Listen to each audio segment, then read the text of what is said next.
All right, everybody. Good evening. Hope you guys are doing well on this Saturday. Today was day 4 of Seattle Seahawks training camp, and we've already talked about it a little bit today because we did get some bad news earlier with the Kenny McIntosh injury.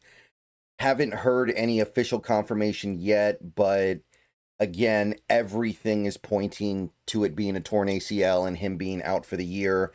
At this point, I can assume nothing else. So if you wanted an update there, I don't really have one, only that it sure seems like that was the indication. In any case, there was a lot of other stuff that happened at the VMAC today. I don't want that to be the only thing we take away from the events. Let's go ahead and talk about it a little bit. Please click the thumbs up button on this video if you haven't already. Subscribe if you're new. Click the bell for notifications. Become a channel member for $2 a month. Those are the best ways to support the channel. Going through some of the notable things that were said from the various beat reporters and people who were there. A couple people got a day off. Leonard Williams had the day off yesterday, and today we had Jarran Reed and DeMarcus Lawrence getting the day off. Get used to that. These are longtime NFL veterans. They've been in the league for, in the case of all 3 of these players, I think they've been in the league at least a decade. Jarran Reed might be entering his 10th year, actually, now that I think about it, but they don't need every day of training camp, so going to be plenty of days off like this. Leonard Williams did actually speak at the podium at the end of the day, which is always kind of cool, by the way, so we might talk about that a little bit at the end of this video here, but no new injury stuff beyond the Kenny McIntosh situation. So don't worry about none of this. This is just veterans getting their day off thing. Condotta passed along some information about the offensive line. Christian Haynes again got some work at center, manning that spot for at least 2 full team sessions that I saw. Very exciting. It's all you can ask for, right? You can't ask the team to hand him the center job. He's got to prove he can do it. This is the kind of stuff that makes me feel like we're going to get the best outcome possible by giving people the maximum chance that you can to prove that they can do something. You're going to likely get the best possible result. That's all you can ask for. So I like that. We also heard that Zabel had some good reps. Apparently he beat Leonard Williams a couple times. Got some good reps in on, I think it was Jarran Reed. So Zabel coming around, looking pretty good out there, looking pretty sharp out there. I like what I see from Mr. Zabel. Or at least that's what people have said. I don't want to pretend like I saw it personally. But Zabel looking good out there. The one-on-one drills starting to really make a name for himself. He got pancaked by, I guess it was Jarran Reed the other day, so coming around. So those are a couple of initial good line things. Quarterback-wise, it was mostly a pretty good day. Sam Darnold looked the best, which for our purposes right now is for the best. He is the starter. He is the guy making the big bucks. Apparently had probably his best day of camp, according to a lot of people who were there. You had Curtis Allen here. There were a couple of drops. Bobo and JSN had a couple of drops, and to my knowledge, Darnold didn't throw any picks. I don't think anybody threw any picks, actually. Good stuff going on here. Darnold looking like he can play. I mean, we know he can play, but looking like he's settling in to this new offense with this new set of receivers and offensive linemen. Another big day, another guy who had a really good game today, according to a lot of people, or day, excuse me, Elijah Arroyo. Greg Bell got this video of him scoring a touchdown on the fade route, looking pretty good. And he also did a little bit more of an expansive write-up on Arroyo, as did, I think, Dugar here. He also shouts out A.J. Barner, of course, so both our top 2 tight ends had a good day. But Elijah Arroyo having the good day is a little more notable. Apparently, he was dropping a lot of passes in OTAs and minicamps. So it seems like he's made some progress. Seems like he's gotten better. I didn't hear about the drops in OTAs and minicamps, but that's definitely something we can't have. Because Arroyo, one of the best things about him in college was how rarely he dropped the ball. He dropped the ball, I think, once in his career. Now, he didn't have a lot of catches, but the point I'm making is that he has good hands. We need him to maintain those good hands. There are already enough shortcomings with him as a player in terms of his blocking. I don't know about his athleticism. That could go one way or the other, but based on what I've seen, it's more towards the middle. there are things going on there that prevent him from being a great all-around player, but we can't have him dropping passes when one of his claims to fame is that he doesn't drop anything. And today was a good day for him. Today was a good day for AJ Barner as well, catching a couple of touchdowns. Arroyo got a touchdown as well. I think I read from somewhere that Arroyo had a second touchdown later in the day. Excuse me. And as you can see, he does mention that both tight ends are considered to be part of the first team, which makes sense because Kubiak's going to run 2 tight end a lot. And that's going to be a very important part of what we do on offense in 2025. Good stuff. Happy about that. We also had this touchdown, another kind of it was kind of like an out route from Bobo back corner of the end zone. And they made the connection. Again, every little thing that Bobo does right now is very crucial and important to watch because his roster spot, jeopardy. I'm not convinced he makes the team at this point. I'm not convinced that he has a spot locked up. Things like this are definitely going to help. Things like this are definitely going to make it easier. It is a new OC. Last year, Jake Bobo didn't really do very much of anything, including blocking, as far as I'm concerned. But new OC might find something that Grubb could not find. That's always a possibility. So it was a good day for Jake Bobo. We also had a cameo from Jared Ivey here from this Hawk Blogger tweet. And his name has become a lot more important with Seahawks fans in the last several days because of the Uchenna Nwosu news, where it sounds like he might miss some games and could even miss a lot of games to start the season. Like that's at least on the table. I'm not saying it's going to happen, but it's on the table. Some people have been asking about Jared Ivey, and the thing that really catches my attention here is just looking at him. And I understand that this is an imperfect angle from a distance, and I don't want to say that this means he can't do it. He looks bigger than a typical edge rusher in a 3-4 defense.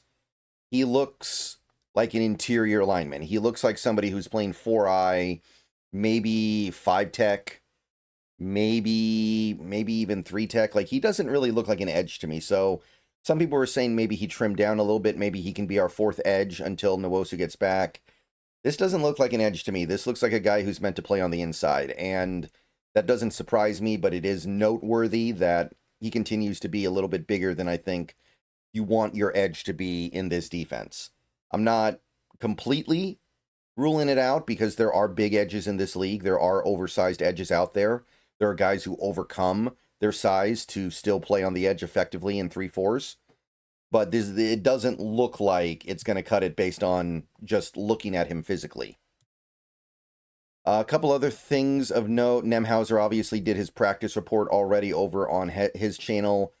But one thing that I heard from him and a few others, and this is, I think, really great to hear, Torrey Horton had a really good game. Or, I keep saying game, it's day. Torrey Horton made some plays. And actually, if you go to the image in Boyle's first initial tweet here, you can see that it looks like he's fielding either a punt or a kickoff. And with McIntosh out now, the ability of a guy like Horton to maybe do stuff on special teams is all the more valuable. If he could find a way to prove that he can reliably return kicks and or punts in the NFL, that would be, I think, really big. And I think that it's something that he could make a significant contribution as a rookie without taking away receiver snaps from anybody else. So this, I like this. But it goes beyond special teams. It's also about the offense. I don't think Horton will have a ton of opportunities this year, but he might be one injury away from getting significant play time. And the fact that we're hearing good things about him already is really, really exciting to me. Jalen Milroe, there's like this slight intonation you have to make with the name to make it come out right. Milroe apparently had another more mixed day, but he did hit one really nice throw that some people were talking about earlier. The way that Curtis Allen put it was that the quarterbacks played in accordance with their position on the depth chart, which is to say Darnold looked the best, Locke looked good, and Milroe has some good plays, but also some bad plays. Like even the other day when people were talking about Milroe very positively, there were also some people who said he also threw a few 5-yard slant passes right into the dirt. It's going to be that kind of inconsistency with him right now, and that's why we got to give him some time. We can't be rushing him out there. Can't be asking him to play at an NFL level now. We got to give him time to make all those mistakes, and there are going to be mistakes to make, and it's fine. It's going to be fine as long as he's allowed to make them on his terms and not in a full-speed NFL game against defenders that want to take his head off. But yeah, I heard Drew Lock had a good day as well, by the way, so anybody wondering about that, he looks like he's ready to be the backup quarterback. I mostly like what I heard out of today. Leonard Williams got on the podium, like I said earlier, for a little bit, talking about how the offense is running the ball a lot, which, again, I mean, we expect it, but that doesn't mean it's going to happen. Looks like it's happening. I can only call that good news. So, liking what I'm hearing from Leonard Williams about the new offense. We got an article from Greg Bell over here on the News Tribune, so go check the full thing out if you want to. He talks about some of the things that I talked about earlier, the Gray Zabel situation where he had a good day, Arroyo's good day. Also talked about the Charles Cross contract situation, which I made a video about earlier today. If you haven't seen it already, go ahead. But he thinks that Zabel is Zabel's coming into his own. One thing at the very end here that he takes note of is that Robbie Oots has basically become the full-on fullback here. There's no sense that there's a competition at fullback right now. Brady Russell's a tight end for the moment, so there's no confusion there. He is going to be the fullback, and that's great. That makes life a little bit easier for us putting together this roster.